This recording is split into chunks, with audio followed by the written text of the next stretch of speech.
মাননীয় অধ্যক্ষ মহোদয়, মই অতি থূৰতে দুটামান পইণ্ট ক'ব খুজিছোঁ। প্ৰথমতে আপোনাৰ মৰমৰ জিলা, মোৰ মৰমৰ জিলা বৰপেটা সম্পৰ্কে সিদিনাও কৈছোঁ।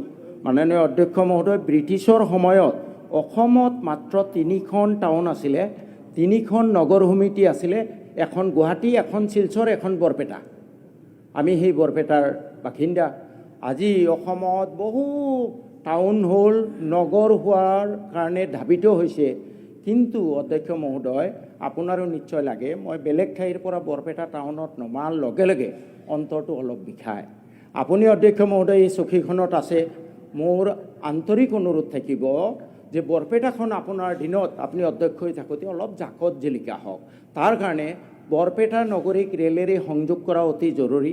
বৰপেটাত এখন কেন্দ্ৰীয় বিশ্ববিদ্যালয়, এখন engineering college with latest technology, artificial intelligence, machine learning, robotics আদি দি পেলাই এখন কেন্দ্ৰীয় বিশ্ববিদ্যালয়, বামুণনগৰৰ পৰা নগৰবেৰালৈ এখন RCC ব্ৰিজ, অভয়পুৰীৰ পৰা বৰপেটালৈ এখন 4 লেন হাইৱে, আৰু তাৰ লগতে বৰপেটা চহৰৰ ৰাস্তাবোৰ বহলীকৰণ কৰাৰ অতি জৰুৰী।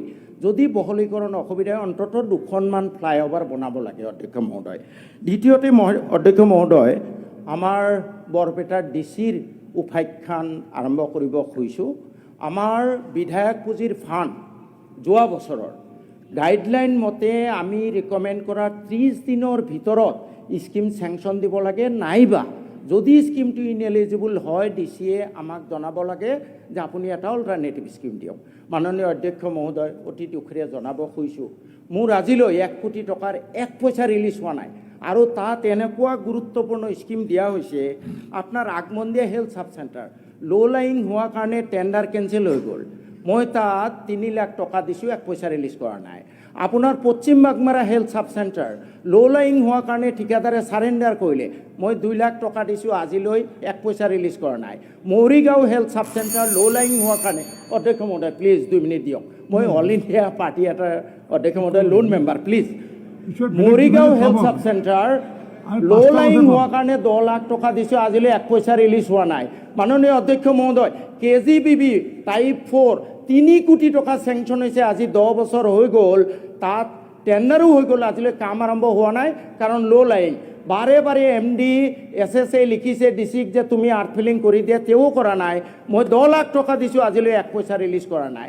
মাননীয় অধ্যক্ষ মহোদয়, এই হ'ল আমাৰ ডিচিৰ মানে গুণানুকীৰ্তন কৰি শেষ নাই।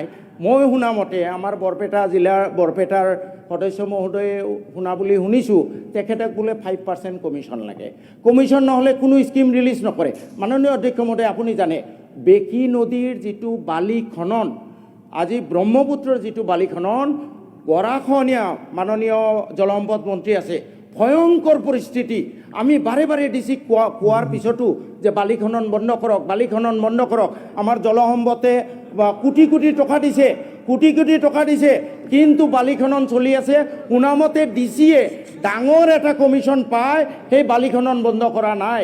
মই জলসম্পদ মন্ত্ৰী মহোদয়ক অনুৰোধ জনাওঁ, আপুনি অতি সোনকালে মাননীয় অধ্যক্ষ মহোদয়, আৰু 1 মিনিট অধ্যক্ষ মহোদয়, 1 মিনিট অধ্যক্ষ মহোদয়, মাননীয় অধ্যক্ষ মহোদয়, আজি আৰু এটা কথা কৈ শেষ কৰিম। কলগাছিয়া নতুনকে, অধ্যক্ষ মহোদয় প্লিজ প্লিজ প্লিজ, অধ্যক্ষ মহোদয়, মোৰ জিলাৰ অধ্যক্ষ আপুনি আমাকো দিব লাগিব, কলগাছিয়া